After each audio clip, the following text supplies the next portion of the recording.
Violence and unrest in Ferguson is something we cannot escape right now in the news. And now we've seen Madison kind of step up and be a part of that storyline as well. Michael Johnson just got back from St. Louis. He is the Dane County Boys and Girls Club CEO. So thank you so much for being here. Thank you all for having me. We know you've been busy. Yeah. So how did this all happen? You were invited to speak in St. Louis, and you were up there with national civil rights leaders. So how did that all happen? Yeah, the president of the Urban League reached out to me and said, hey, Mike, can you help organize people in your community to raise money for the Brown family? That was like 3-4 days ago. This community stepped up. I went down, and that's how it all happened.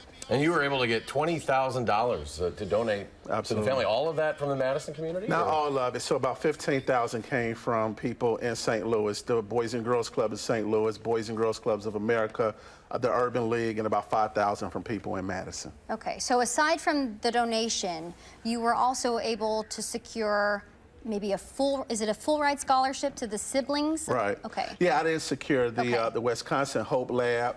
A donor reached out to them. A president of a local university reached out and said we wanted to provide a scholarship to the family. So I asked them to give it to me in writing. They gave it to me in writing, and we presented it to the family. No, I think you even said on Facebook there's some people that have an issue with that. It's a little controversial.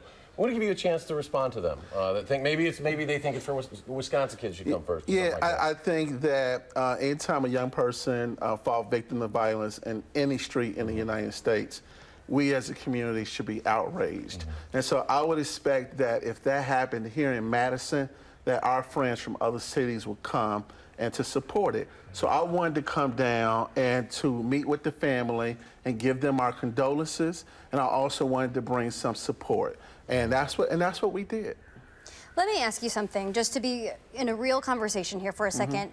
Let's say the investigation finds that the officer had a reason to use his service weapon. Does anything change in any of the, whether it's, should these kids get scholarships, or does it change within the black community in terms of, some of the things that we've seen recently? I think it's a complicated situation. Yeah. And for us, we care about his family and the siblings. And then what's being reported, if that's true, we'll let the prosecutors deal with that. But Mike Brown had 3 brothers and sisters, and we wanted to make sure that they were okay. And this community wanted to make sure that they were okay. So I would say 90% of the responses that I have got, maybe 99% of the responses have been positive. But also some people called and said, why not do this for kids in Wisconsin? Well, I have a track record. When Hurricane Katrina hit, our organization went out there. When the storm hit in Oklahoma City, when it hit in Joplin, this community organized and went out to support families in that community. And I would expect if something like that happened in this community, that people would step up. Well, and what is your biggest takeaway from that whole experience, being on stage with some of those national leaders yesterday? I wanted to be with the family, and I want them to know that people here in Madison care about them.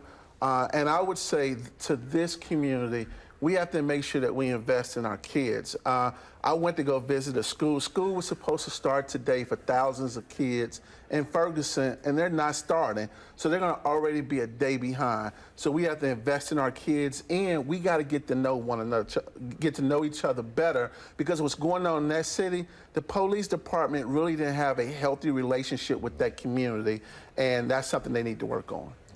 Well, we certainly appreciate your time and really coming in at the last minute from St. Louis. No problem at all. Michael, good to see you. Thank you very much.